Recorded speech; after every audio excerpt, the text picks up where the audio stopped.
Hello दोस्तों। तो आज पढ़ेंगे कोफिशिएंट ऑफ परफॉर्मेंस क्या होती है। कोफिशिएंट ऑफ परफॉर्मेंस क्या होती है, जिसे हम सीओपी के भी नाम से जानते हैं।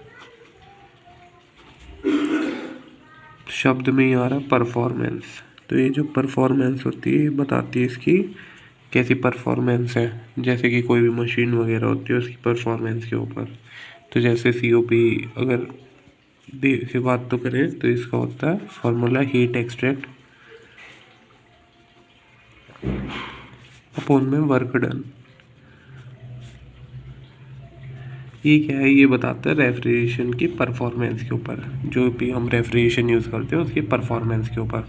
अब बात करते हैं हीट एक्सट्रैक्ट का क्या मतलब है। जैसे कोई फ्रिज है, रेफ्रिजरेटर है, उसमें से हीट पार्टिकल कितने एक्सट्रैक्ट हुए, कितने बाहर गए, उसे हम कहते हैं हीट एक्सट्रैक्ट। Heat extract. और वर्क डन मतलब उस पर कितना काम करा, कितना कार्य करा, उसे कहते हैं वर्क डन। और ये है ये पूरी एक रेशो है। रेशो है तो इसकी डेफिनेशन जो बनेगी सीओपी की वो बन जाएगी the ratio of heat extract to the work done. Ratio का मतलब दोबारा बता देता हूँ। रेशो होती है जैसे कि 4:3, 2:3, 1:3।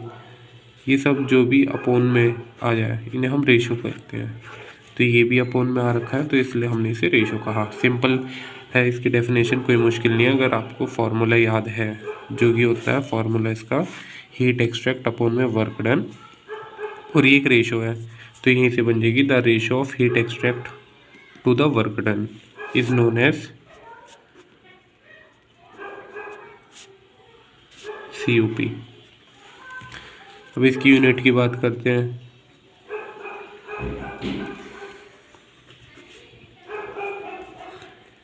तो इसकी कोई यूनिट नहीं होती।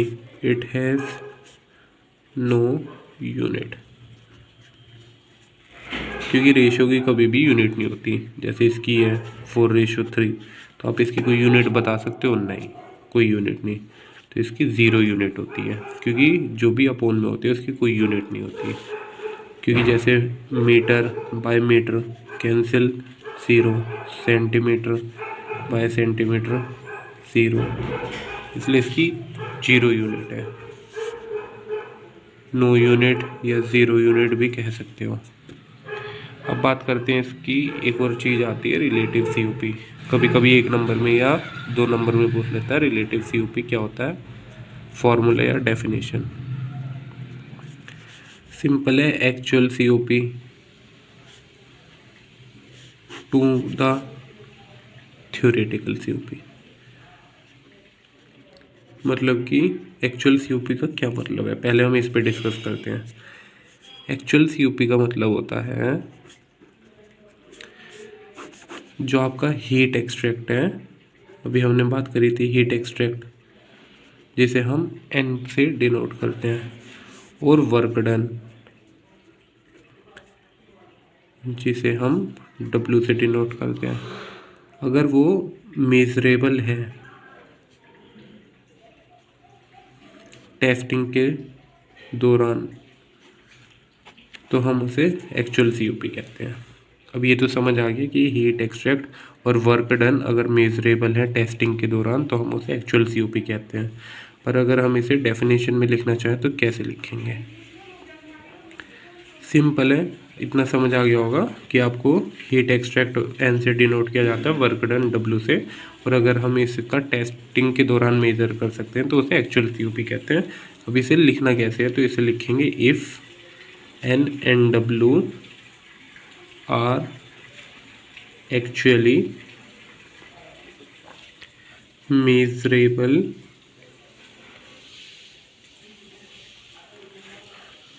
during a test, then it is known as actual COP। Simple, अगर हम हीट एक्सट्रैक्ट को और वर्क डन को टेस्टिंग के दौरान मेज़र कर सकते हैं तो उसे हम कहते हैं एक्चुअल COP। अब बात करते हैं फिर थ्योरेटिकल COP क्या होता है। तो थ्योरेटिकल COP पे अब डिस्कस कर लेते हैं थ्योरेटिकल COP क्या होता है। थ्योरेटिकल COP शब्दों पे जाया करो, कोई भारी चीज़ नहीं है। जैसा शब्द था वहाँ एक्चुअल क्योंकि हमने एक्चुअल में उसे मेज़र किया इसलिए वो एक्चुअल COP है। ऐसे ही यहाँ पे थ्योरेटिकल, थ्योरी मतलब हम पढ़ी हुई चीज़ को बस उसे अप्लाई करेंगे और कुछ नहीं है, कोई मेज़र नहीं करना, कोई कुछ नहीं करना, इसलिए हम इसे थ्योरेटिकल COP कर रहे हैं। इसमें भी क्या होगा, हीट एक्सट्रैक्ट जो कि अभी हमने N से डिनोट किया था और वर्क डन जिसे हमने W से डिनोट किया था।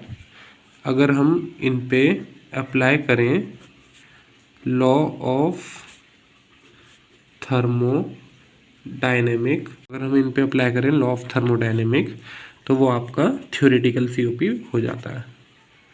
थ्योरेटिकल COP हो जाता है मतलब जैसे कि साइंटिस्ट होते हैं, उन्होंने अपनी बड़ी बड़ी डेरिवेशन निकाली हैं, 30-30 साल हो जाते हैं, 2-2 साल हो जाते हैं, किसी किसी को कई साल हो जाते हैं। पर हम अब क्या करते हैं, उन्हें खाली पढ़ते हैं और उन्हें यूज़ करते हैं मैथ्स में या फिर फिज़िक्स में, तो हम उसे एक तरीके से थ्योरी बेस पढ़ रहे हैं। ऐसे जो हम इसका लॉ ऑफ थर्मोडायनेमिक खाली अप्लाई कर रहे हैं तो वो थ्योरेटिकल COP कहलाता है और कुछ नहीं है। दोबारा बात कर लेते हैं एक्चुअल COP क्या था। एक्चुअल COP आपका वो था जब हम हीट एक्सट्रैक्ट को और वर्क डन को मेज़र करते हैं टेस्टिंग के दौरान। और थ्योरेटिकल COP क्या होता है, जब हम हीट एक्सट्रैक्ट और वर्क डन को लॉ ऑफ थर्मोडायनेमिक में खाली अप्लाई करते हैं।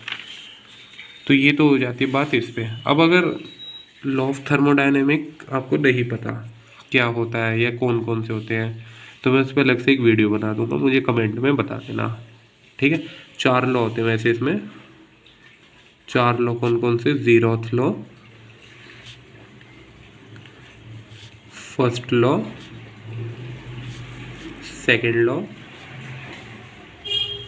और थर्ड लॉ। सबसे मज़ेदार लॉ जो है वो है ज़ीरोथ लॉ। इसके बेस पे मतलब इसका नाम ज़ीरोथ क्यों पड़ा, सबसे इंटरेस्टिंग फैक्ट ये है। दूसरा, इसमें सबसे आसान है लॉ, कोई मुश्किल की बात नहीं है, सबसे आसान है। पर अगर आपको आते हैं तो अच्छी बात है, नहीं आते तो मुझे कमेंट में बता सकते हो। अब एक बार हम दोबारा रिवीजन कर लेते हैं क्या हमने अभी पढ़ा। हमने पढ़ा कोफिशिएंट ऑफ परफॉर्मेंस जिसे हम COP से डिनोट करते हैं। COP का फॉर्मूला हमें खाली पता होना चाहिए, डेफिनेशन बना सकते हैं। हीट एक्सट्रैक्ट की कितनी हीट बाहर जा रही है कितना काम करने पर, तो वो हो गया हीट एक्सट्रैक्ट अपॉन में वर्क डन।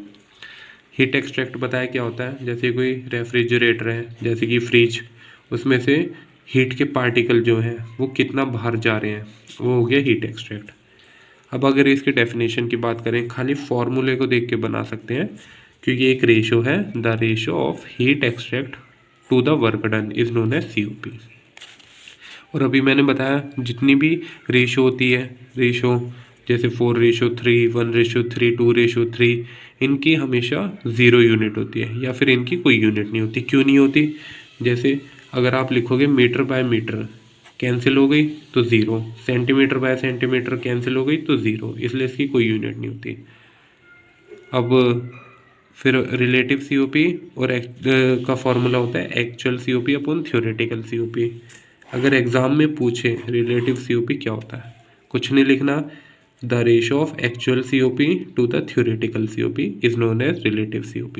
एक्चुअल COP मैं बता ही चुका हूँ क्या होता है, थ्योरेटिकल COP भी बता दिया क्या होता है। आई होप आपको इतना समझ आया होगा। और अगर लॉ ऑफ थर्मोडायनेमिक में बेस वीडियो चाहिए तो मुझे कमेंट में बता देना।